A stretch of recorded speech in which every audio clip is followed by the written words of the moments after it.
오늘 우리가 읽은 요한복음 4장 27절에서 42절의 말씀은 세 가지 이 세 장면이 이렇게 따로따로 분리되어서 나오고 있습니다. 첫 번째는 이 사마리아 여자가 우물가에서 예수님을 만나고 자기 마을로 달려가서 사람들을 만나서 예수님께 초청하는 그런 장면이고, 두 번째는 그 우물가의 제자들이 다시 이 마을에서 점심을 사서 돌아와서 우물가에서 예수님과 대화하는 그런 장면이고, 세 번째는 그 사마리아 마을의 사람들이 우물가로 와서 예수님을 만나고 예수님을 모시고 사마리아 마을에 가서 이틀을 유하는 그런 장면입니다. 이 27절에서 42절에 이 세 장면에 공통적으로 이렇게 연결을 시켜주는 그 이음새라고 할 수 있는 말씀이 이 영생에 이르는 열매를 모으는 일, 이것입니다. 사마리아 여인이 그 우물가에서 마을로 간 그 일도 영생에 이르는 열매를 모으는 일이고, 또 예수님이 그 제자들에게 설명하면서 그 우물가의 사마리아 마을에서 진행되고 있는 일이 영생에 이르는 열매를 모으는 일이라고 말하고, 또 사마리아 사람들이 예수님께 찾아와서 결국 그 마을 사람들이 예수님을 믿게 되는 이 일도 영생에 이르는 열매를 맺는 일. 그래서 이 본문의 핵심 키워드가 이 36절에 나오는 영생에 이르는 열매를 모으는 일, 이것이 아닌가 생각됩니다. 우리가 아는 대로 이것은 전도를 통해서 예수님을 믿고 구원을 얻는, 구원받는 사람들이 확정되는, 이것이 영생에 이르는 열매를 모으는 일, 이 비유적으로 예수님이 말하고 있는 것입니다. 첫 번째, 이 영생에 이르는 열매를 모으는 이 일에 가장 중요한 것은 사마리아 이 여인이 지금 이 일을 하고 있는데, 와서 보세요 하는 사람들을 초청하는 일이 제일 먼저 이루어지고 있습니다. 이 사마리아 27절에서 30절의 말씀을 우리가 읽었는데 보면은 이 사마리아 여자가 예수님을 만나고 하는 행동들을 우리가 주의해서 살펴볼 필요가 있습니다. 이 28절에 보면 여자가 물동이를 버려두고 동네로 들어가서 사람들에게 이르되, 이렇게 말합니다. 이 여자는 왜 동네로 들어갔는지, 여자는 왜 물동이를 성경에 버려두고 갔다고 말씀하는지, 여자는 분명히 그 우물에 온 목적이 물을 길러 왔습니다. 그래서 물동이를 가지고 왔고 그 물동이에 물을 채워서 가야만이 정상적이죠. 그런데 왜 여자는 지금 예수님을 만나고 물동이를 버려두고 마을로 갔을까요? 이것이 우리가 먼저 생각해야 되는 부분입니다. 왜 그럴까요? 예수님을 만난 여자는 그 물을 길어서 물을 자기 이 부엌으로 옮기는 것보다 더 중요한 일을 그 우물에서 찾은 것입니다. 알게 된 것입니다. 물을 길어가는 것은 다음에 해도 된다고 생각하는 그런 의식이 그 안에 생겨난 것이죠. 이 두 가지 일이 동시에 있을 때 사람들은 분명하게 조금 더 중요하고 또 조금 더 긴박하고 조금 더 빨리 해야 되는 우선순위를 정하죠. 오늘 먼저 무슨 일을 해야 될 것인가? 우리는 일이 많아질 때에 아예 그 순서를 정합니다. 해도 되고 하지 아니해야 되는 이런 우선순서를 저 뒤로 밀어두고, 지금 당장 급하게 해야 되는 그 일부터 먼저 시작하는 거죠. 이 사마리아 여자는 바로 그 우물에서 그 우선순위를 찾은 것입니다. 발견한 것입니다. 물을 기는 것도 자기가 해야 되는 일이지만은 그것보다 더 중요한 것이 마을로 달려가는, 마을로 급히 들어가는 일이다고 생각한 것입니다. 물론 사마리아 여자가 마을로 급히 들어간 이유가 있죠. 그것은 그 마을 사람들을 찾아서 그 마을 사람들을 만나기 위해서였습니다. 사실은 이 사마리아 여자에 관한 사건은 대부분의 신학자들이나 목사님들이 설교할 때에 이 여자는 아마 그 마을에서는 별로 신용이 없는 사람, 신용 불량자들, 또 이렇게 다른 여인들과 잘 어울리지 못하는 사람, 이렇게 다 설명을 합니다. 사람을 만나기에는 적합하지 않는 사람. 그런데 이 사마리아 여자가 그날은, 바로 그 시간은 자신이 스스로 자기 마을 사람들을 찾아갔다는 것입니다. 별로 관계가 좋지 않은 사람인데 평소에 자신이 먼저 사람들을 찾아간 것이죠. 그 목적은 분명합니다. 자신이 그 우물에서 만난 한 분을, 그리스도를 그 마을 사람들에게 알리기 위한 것. 이게 급했던 것입니다. 이게 급해서 물도 후순위로, 또 그 마을 사람들과 관계 안면 체면, 이것도 후순위로 생각하지 않고 먼저 목적을 이루기 위해서 달려간 것입니다.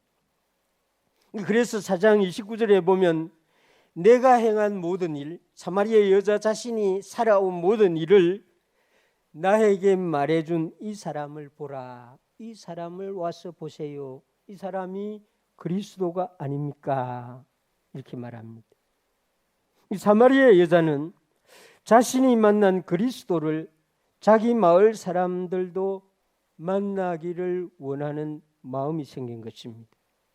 그래서 물동이를 버려두고 깨어진 관계 이런 건 생각지도 않고 찾아가서 이분이 그리스도라면 빨리 와서 만나야 됩니다. 이렇게 말한 것입니다. 사실 이 사건의 배경이나 또 이 성경에 기록된 말씀을 보면 예수님이 가라고 말하지 않았습니다. 또 이런 일이 발생할 때 이 사마리아 여자는 이런 일을 해야 된다는 것도 배웠다고도 말할 수도 없습니다. 전문적인 전도 교육도 받지 아니한 그런 사람이라고 할 수 있는데 스스로 자발적으로 내가 지금 이 일을 해야 된다는 그런 마음을 갖게 된 것입니다. 이 일이 영생에 이르는 열매를 모으는 일인데 가장 먼저, 가장 우선시해야 하는 일이라는 것을 하나님이 이 사마리아 여자를 통해서 우리에게 알려주고 있는 것입니다. 교회를 오래 다닌 분들은 사실은 신앙생활에 뿌리도 깊고 안정되게 참 잘합니다. 그러나 교회를 금방 온 분이 은혜를 받으면은 이 다른 사람들, 예수 믿지 아니한 사람들을 데리고 오고자 하는 그 마음이 더 이렇게 상대적으로 뜨겁습니다. 금방 온 사람이 이 사람들을 데리고 오는데 더 이렇게 열심을 내는데 사마리아 여자가 그걸 보여주고 있습니다. 영생에 이르는 열매를 모으는 일은 훈련을 받고 신앙생활을 오래 한 사람도 할 수 있지만은 금방 예수님을 만난 사람, 금방 은혜를 받은 사람도 할 수 있다는 사실을 이 사마리아 여자가 우리에게 보여주고 있는, 그래서 영생에 이르는 열매를 모으는 이 일은 가장 먼저 하는 일입니다 하는 것을 이 사마리아 여자에게 우리에게 보여주고 있습니다. 와서 보세요. 내가 설명을 할 수가 없으니 나도 잘 모르니 당신이 와서 직접 보세요. 이렇게 초청하는 것이 이 영생에 이르는 열매를 모으는 일입니다 하는 것입니다. 두 번째는 이 영생에 이르는 열매를 모으는 일은 이 뿌리는 자와 거두는 자가 함께하는 일입니다 하는 것이 35절에서 38절에 나오는 말씀입니다. 이 열매라고 하는 것은 뭐 우리가 다 아는 대로 어느 날 갑자기 얻게 되는 것이 아니죠. 열매를 얻으려고 하면 누군가가 씨를 뿌리고 씨를 심어야 합니다.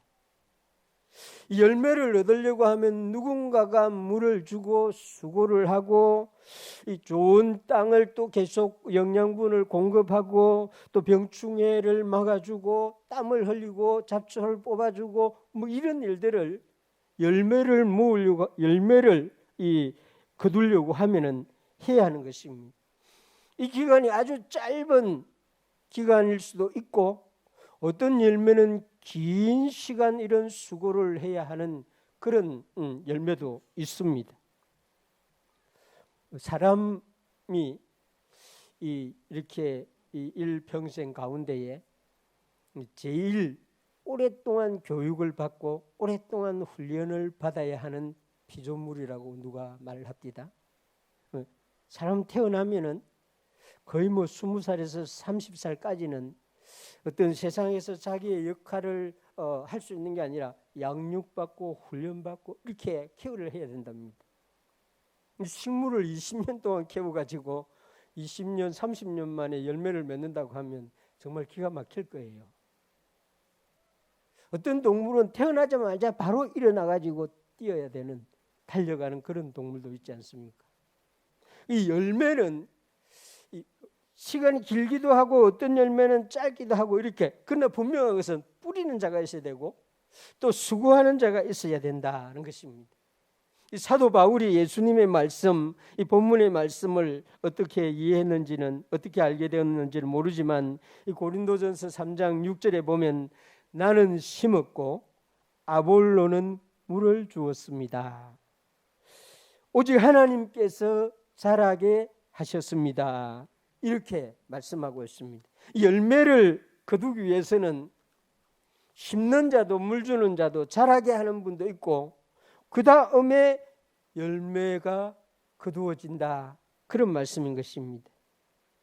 이 누군가가 거두는 자가 있어야 되는데 예수님께서 이 본문의 말씀은 추수하는 자, 거두는 자를 제자들로 말하고 있습니다. 제자들이 예수님이 말하기를 너희는 넉 달이 지나야 추수할 때가 이르겠다고 말하는데 나는 너희에게 이르노니 너희 눈을 들어 밭을 보라 휘어져 추수하게 되었도다, 이렇게 말합니다.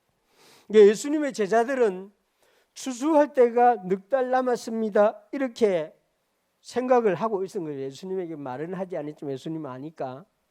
그런데 예수님은 이미 밭이 휘어져서 추수할 때가 되었다 이러는 것입니다. 그러니까 제자들과 예수님이 보는 시야, 시각, 인식이 달랐던 것이죠.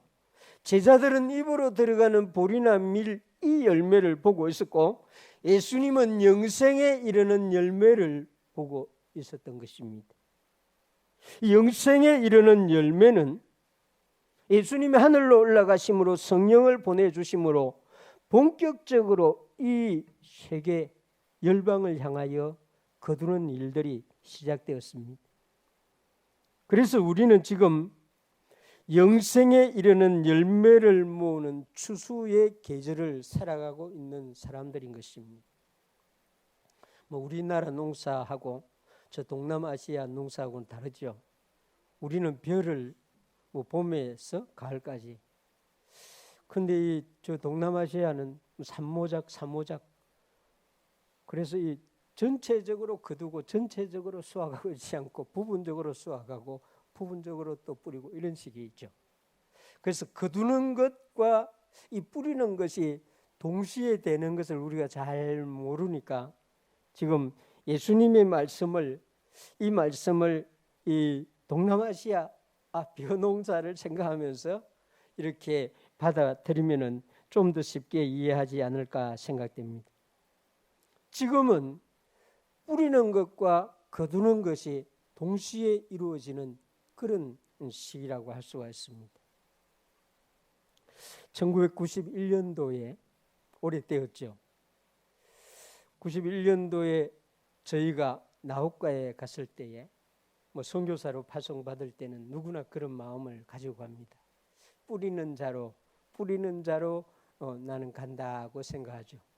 그래서 그 뿌리는 역할을 하는 자로 이렇게 그 나옥가라고 하는 인구 한 17만이 되는 작은 도시에 갔습니다.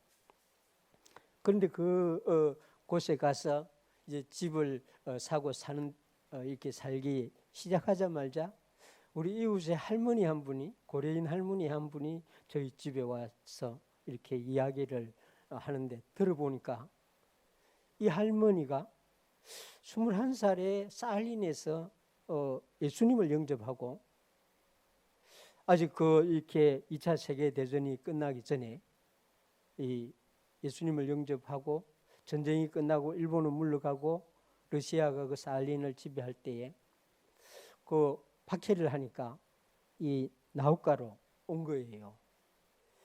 왔는데 자기 혼자만 예수를 믿지 않습니까? 러시아 침례교회도 가보고 오순절 교회도 가보고 이 말이 안 통하니까 할머니가 러시아 말 못하니까 집에서 한글 성경 찬송을 부르고 이러면서 평생을 기도해 온 거예요. 전도도 했겠죠. 그 마을 고려인들에게 아무도 안 믿는 것이고. 그래서 혼자 기도하고 말씀 보고 찬송하고 처녀 때 배운 찬송을 부르고 이렇게 하는 가운데에 저희 가족이 간 거예요. 30살이 된 목사와 사모와 딸 하나, 10개월 된 딸 하나가 갔는데 저희 집에 와서 그 할머니가 말씀하기를 자기 기도가 이루어졌다는 거예요. 자기가 평생 한국 목사님이, 젊은 목사님이 자기 마을에 와주기를 기도했다는 거예요. 그래서 저희 선교 이제 사역이 시작됐는데 2년 만에 예배당도 짓고 헌당 예배를 드리는데 할머니를 제가 보니까 제가 뿌리는 사람이 아니고 거두는 사람이었어요. 할머니는 평생 동안 할머니가 그 헌당 예배 때 앉아 있는데 보니까 뿌리는 수고를 다 하고 앉아 있는 모든 사람은 그 할머니의 씨로 자라난 사람들이. 저는 거기서 그냥 거두는 자로 예배당을 짓고 거두는 자로. 그래서 예수님의 말씀대로 심는 자와 거두는 자가 함께 즐거워한다. 나옥가 예배당 헌당 예배를 드릴 때에 저 마음이 그랬습니다. 심는 할머니가 즐거워하고 젊은 목사가 거두러 와서 즐거워하고 이 할머니가 몇 년 뒤에 이제 천국에 가셨는데 정말 감동적인 장례식을 치루었습니다. 거두는 자와 심는 자가 함께하고 열매를 함께 모으면서 또는 각각 모으면서 하나님께 영광을 돌리는 이 일이 전도요, 선교요, 영생에 이르는 열매를 모으는 일이다 하는 것입니다. 그래서 우리는 내가 거두는 자인지 심는 자인지 이렇게 그런 걸 굳이 생각할 필요 없이 부리기도 하고 거두기도 하고 함께 합력해서 하나님 앞에 영광을 돌리면 되는 것이라고 생각됩니다. 예수님이 말씀합니다. 심는 자도 거두는 자도 함께 즐거워하는 것, 이것이 영생에 이르는 열매를 모으는 일입니다. 세 번째는 이 본문 마지막 세 번째 장면인데 이 39절에서 42절에 나오는 것입니다. 이 영생에 이르는 열매를 모으는 일에는 예수님의 말씀과 함께 믿게 되는 사람들이 믿게 되는 일이 일어난다는 것입니다. 이 사마리아 여자가 이 본문에 보면 39절에 다시 이 본문의 말씀이 이상하게 연결되어 있습니다. 사마리아 여자가 마을에 가서 이 사람들에게 간증을 하고 그 사람들과 함께 예수님께로 다시 돌아옵니다. 이 사마리아 여자는 우물가에서 짧은 시간 경험했던 것을 마을 사람들에게 간증을 합니다. 이 간증, 이거 너무 중요합니다. 하나님이 나에게 주신 축복을 사람들에게 말하는 간증은 굉장히 위험합니다. 그렇게 되면은 사람들은 자기도 하나님에게 그 축복을 받으려고 포커스를 맞추게 됩니다.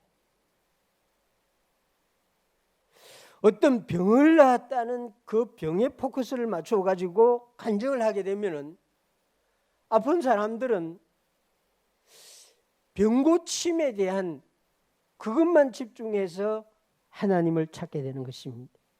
그래서 이런 간증을 할 때는 정말 좀 조심해서 해야 됩니다. 이 사마리아 여자는 마을에 가서 간증을 했는데 이 간증은 정언입니다. 사실은 받은 게 아무것도 없어요, 여자는. 그래서 받은 걸 우물가에서 한 남자가, 그리스도라고 하는 한 남자가 나에게 이걸 주었습니다, 이런 말을 안 합니다. 자기는 만났다고만 말합니다. 그분을 만났다고, 그분의 말을 들었다고. 그러니 당신들도 와서 한번 만나보고 들어보세요. 이게 간증이 되어야 되는 것입니다. 여러 가지 방법으로 하나님이 우리를 만나주시는데 그 만나주시는 그 도구를 전하면 안 되고 그 만나주시는 그분을 증언하는 증언이 간증이 되어야 됩니다. 저는 우리 교회가 지금 이 추수감사주일 오후 예배에 간증하는 예배를 드리기를 원하는데 여러분들 마음속에 주님이 주신 그런 은혜가 있으면 그날 간증하시길 바랍니다. 이 증언은 너무 중요합니다. 이 사마리아 여자의 증언으로 말미암아서 그 마을이 확 달라집니다. 그 마을이 예수님에 대해서 관심을 가지게 되고 예수님께 찾아오게 되고 나도 그분, 우리가 막연하게 듣고 있는 그리스도 그분을 나도 만나볼까? 이런 마음을 가지게 되는 것은 간증을 통해서 가능합니다. 그래서 이 간증하는 사람들이 정말 필요합니다. 사마리아 사람들은 예수님께로 오죠. 그 예수님을 만나고 이 사마리아 사람들은 예수님을 자기 마을로 아예 청합니다. 사마리아 여자는 그런 생각을 못했는데 마을 사람들은 아예 우리가 들은 것 가지고 안 되겠고 우리가 약간 믿어지는데 은혜를 약간 받는 것 같은데 아예 더 받자 이래서 예수님에게 우리 마을에 와서 좀 유해 주면서 말씀을 알려주세요. 이것은 사마리아 사람들로서는 획기적인 일입니다. 유대인과 사마리아 사람은 지금 오늘날 전쟁하고 있는 저런 관계입니다. 그때. 그런데 이 사마리아 사람이 자기 마을 이상한 여자의 말을 듣고 예수님을 만나고 그 유대인을 자기 마을로 초청을 합니다. 물론 예수님은 당연히 그 마을에 들어가서 성경의 이틀을 외웠다는데 하나님의 말씀을 알려주었겠죠. 천국 복음을 가르쳐 주었을 것입니다. 진리가 무엇인가를 말씀해 주었을 것입니다. 그래서 요한복음 4장 41절에 보면은 예수의 말씀으로 말미암아 믿는 자가 더욱 많아 이렇게 말하고 있습니다. 예수님이 하시는 말씀을 직접 친히 듣고 믿게 되었다고 말하고 있습니다. 이 열매를 모으는 일, 열매를 수확해서 모으는 이 절정의 과정이 바로 이 세 번째 장면에서 일어나고 있는 것입니다. 구원 얻는 믿음은 예수님의 말씀, 하나님의 말씀을 들어야 합니다. 간증을 들어도, 증언을 들어도 어느 정도 믿음을 갖고 은혜를 받을 수 있습니다. 그러나 예수님으로부터 직접, 성경 말씀으로부터 직접 우리 영에, 우리 마음에 하시는 주님의 말씀을 들으면 확실한 것이죠. 목사의 설교를 듣고도 예수님을 믿게 됩니다. 예수님의 말씀, 예수님을 믿게 된 사람의 간증을 듣고도 예수님을 믿게 됩니다. 은혜를 받게 됩니다. 성경 공부를 통해서도 예수님을 알게 되고 영생의 열매를 모으는 그런 일도 일어납니다. 그런데 이 영생의 열매가 제대로 분명하고 확실하게 이루어지는 것은 개개인이 직접 하나님의 말씀, 성경 말씀을 듣는 이 순간이 필요한데, 지금 이 요한복음 4장 이 세 번째 장면에서는 이걸 우리에게 말씀해 주고 있습니다.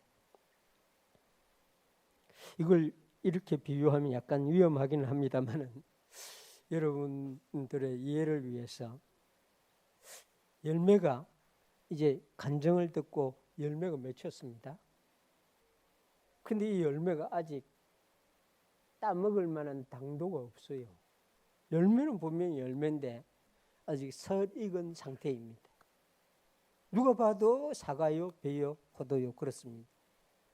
근데 이 열매가 빛과 온도와 양분을 분명하게 받고 당도가 생기고 완전히 익어서 따서 모아서 팔 정도의 열매가 되는, 이게 세 번째 지금 장면에서 일어나고 있는 그런 일이라고 할 수가 있습니다.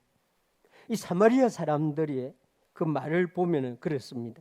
요한복음 4장 42절에 보면 그 여자에게 말하되, 사마리아 사람 자기들을 와보라고 말했던 그 여자에게 말하되, 이제 우리가 믿는 것은 너 말로 인함이 아니니 이는 우리가 친히 듣고 그가 참으로 세상의 구주신 줄 알미라 하였더라, 이렇게 말합니다.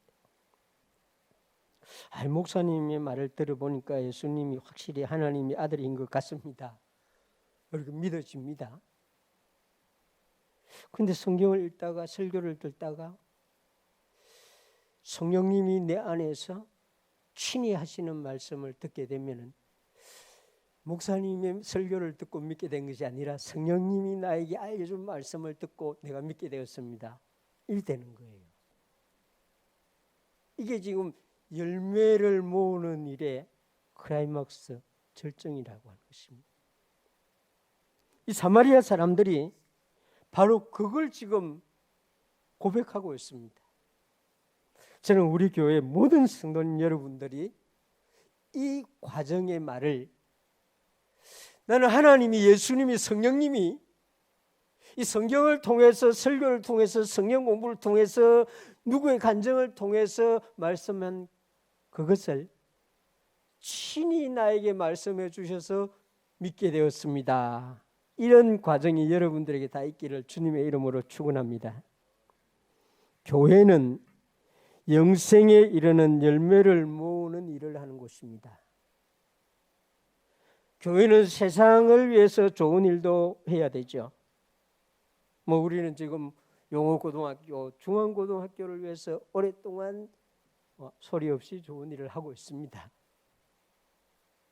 우리는 이웃을 위해서 여러분들도 잘 알지 못하는 좋은 일을 우리 당회가 결정해가지고 소리 없이 하고 있습니다. 그런 일을 교회가 해야 돼요. 그러나 교회가 하는 근본적인 일은 영생에 이르는 열매를 모으는 일입니다. 믿으시길 바랍니다. 이 일은 예수님을 금방 만난 사람도 할 수 있습니다. 사마리아 여자가 그걸 우리에게 보여주고 있습니다. 예수님을 깊이 알지 못해도 이 일을 할 수 있습니다.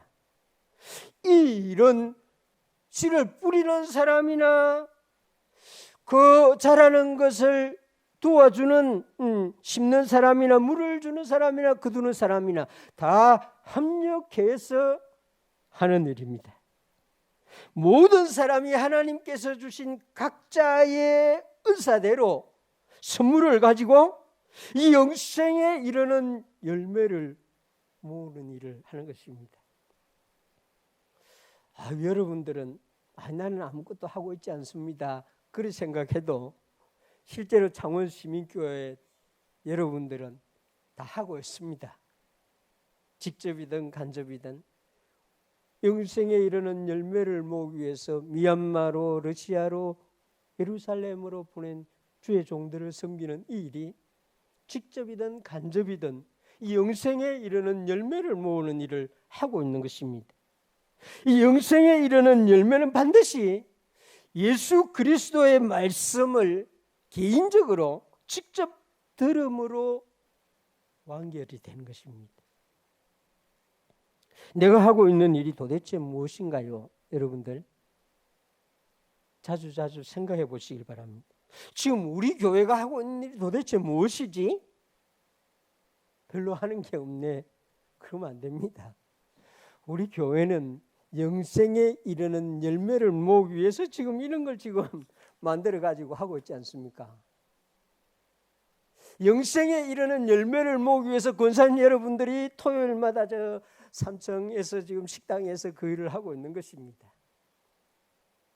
우리는 어떤 방식이든 우선순위를 물동이를 버려두고 물은 나중에 떠가고 우선순위를 여기 두고 해야 하는 것입니다. 저와 여러분들 이 창원시민교회는 예수님이 알려주시는 이 사마리아 우물가에서 사마리아 마을에서 알려주는 이 영생에 이르는 열매를 모으는 일을 잘할 수 있는 교회가 되기를 주님의 이름으로 축원합니다. 기도하겠습니다. 우리 권사님 나올 때까지 하나님 감사합니다.